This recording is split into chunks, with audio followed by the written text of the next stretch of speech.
This one strange habit.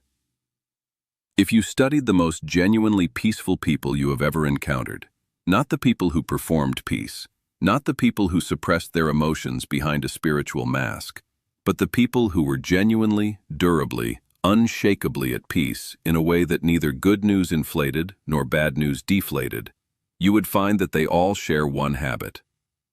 One practice. One way of moving through the world that sets them apart from almost everyone else around them. And Buddha identified this habit thousands of years ago as the single most reliable path to the peace that most people spend their entire lives searching for. They have learned to be completely comfortable with not knowing. This sounds simple. It is not. Because we live in a world that has declared war on uncertainty, that treats not knowing as a problem to be solved as quickly as possible. That fills every silence with noise, every pause with activity, every moment of uncertainty with the desperate search for an answer, any answer, that will make the discomfort of not knowing go away. And this war against uncertainty, this relentless, exhausting, ultimately unwinnable war, is one of the primary sources of lost peace in modern human life. Buddha identified the need for certainty as one of the deepest roots of suffering, not the uncertainty itself, the need for certainty. Because certainty, in a world that is fundamentally, irreducibly uncertain, is simply not available. Not about other people's choices, not about the future, not about whether your efforts will produce the outcomes you hope for. Not about how long you or the people you love will be here. The uncertainty is real. It is permanent, and no amount of planning, controlling, worrying, or analyzing will eliminate it. The peaceful people have simply stopped fighting this. They have made peace with not knowing. They have developed what Buddha called beginner's mind, the capacity to approach each moment fresh, without the rigid demand that it conform to a predetermined script. And in that openness, in that willingness to not know, they have found a spaciousness, a freedom, and a quality of presence that the certainty seekers never access. Because certainty closes, openness opens, and peace lives in the open. The second habit these peaceful people share is what Buddha called non-grasping. They experience things fully, joy, love, beauty, connection, but they do not clutch at them. They do not try to freeze the good moments in place. They do not spend beautiful moments terrified that the beauty will end. They are present for what is here, completely, fully, gratefully present. And when it passes, they let it pass. Not with forced acceptance, with genuine understanding that the passing is as natural and as right as the arrival. That everything that comes also goes. And that fighting that truth costs more than it is ever worth. This non-grasping applies equally to difficult experiences. The peaceful person does not try to hold on to the difficult experience any more than the pleasant one. They do not replay the painful conversation 37 times. They do not build a permanent identity around a temporary wound.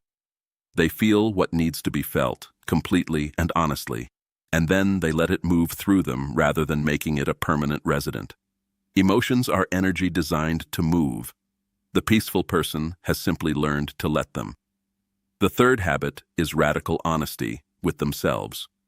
Buddha was absolutely clear. You cannot be at peace with a self you do not know.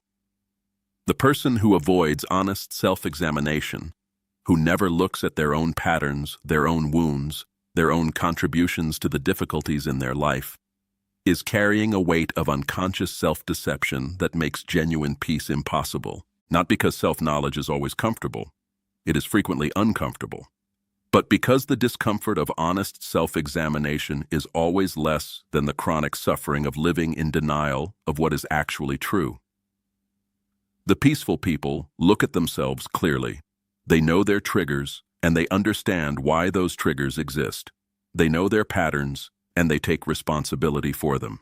They know their wounds, and they treat them with compassion rather than shame.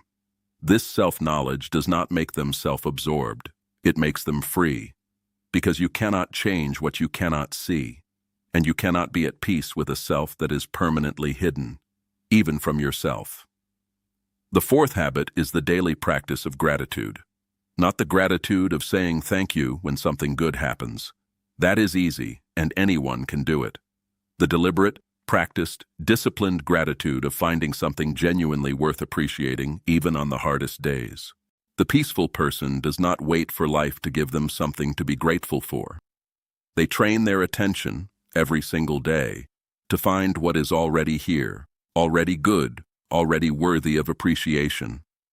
And over time, that training rewires the brain from its default negativity bias toward a genuine orientation of abundance, of enoughness, of a life that is already, in this moment, more than sufficient. And the fifth and final habit, the one that makes all the others sustainable, is that they have developed a practice of returning. They do not expect to maintain perfect peace every moment. They do not treat a loss of peace as a failure. They have simply built the habit, so consistent it is almost automatic, of returning to the breath, returning to the present moment, returning to the ground of their own being whenever the storm of thought and emotion has carried them away.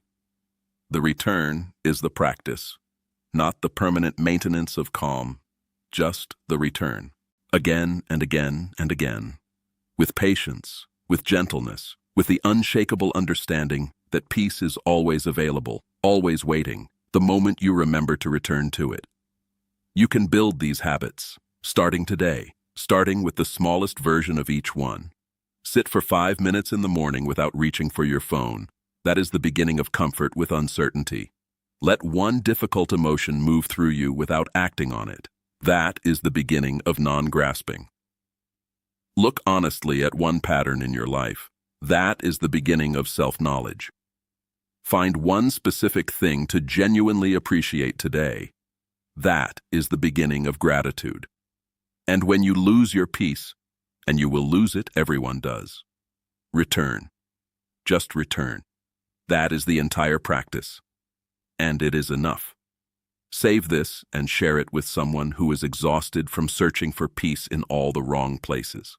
Subscribe to Tathagata Wisdom, because every single day we bring you the wisdom that leads you home, to the peace that was always already here, waiting for you to remember it.